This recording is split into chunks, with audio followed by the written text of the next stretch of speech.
우선 검수완박이라고 하는 민주당의 입법 시도에 대해서 당 차원에서 강력하게 규탄합니다. 지방선거를 앞두고 이런 민주당의 입법 폭주를 보면서 민주당이 지금까지 우리 당을 무시하고 했던 입법 중에서 그게 결과적으로 국민의 삶에 도움이 되거나 아니면 본인들에게 정치적인 이득이 되었던 적이 없습니다. 그럼에도 불구하고 학습 효과도 없이 이렇게 무리한 입법을 추진하는 것은 그만큼 민주당에게 다급한 사정이 있는 것이 아니냐 이렇게 보고 있습니다.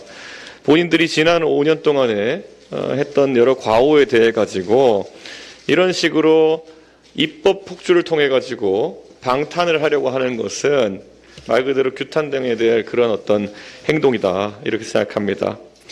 과거에 선거법 개정으로 그 패스트트랙으로 밀어붙이다가 본인들이 나중에 스스로 위성정당을 만드는 촌극을 벌였던 이 일을 생각해 본다면은, 그리고 부동산 임대차 3법 같은 경우에도 우리 당의 의견을 무시하고 본인들끼리 밀어붙이다가 부동산 시장을 다 망가뜨렸고, 또 그리고 강행해서 설치했던 공수처는 무능의 상징이 되어가고 있습니다.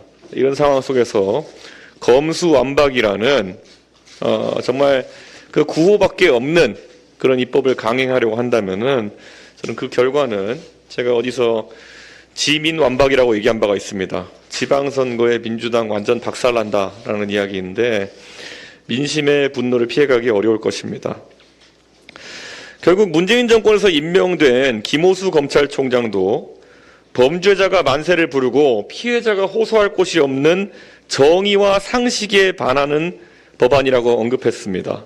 그리고 변호사단체, 학계, 시민단체, 언론, 정의당까지도 이 사안에 대해서는 부정적인 입장을 표명하고 있습니다.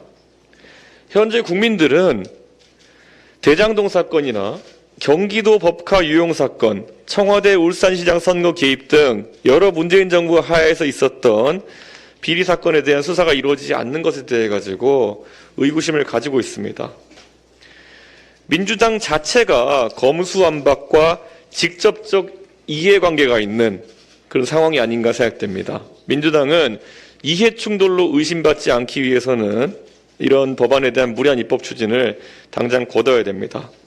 그리고 이러한 무리한 정치적 시도를 존경하는 박병석 국회의장께서 용인할 것인지 이것도 초유의 관심사입니다. 그리고 문재인 대통령께서도 이 법안에 대해 가지고 거부권을 행사하실지 등의 여부에 대해서 국민들은 주목하고 있습니다.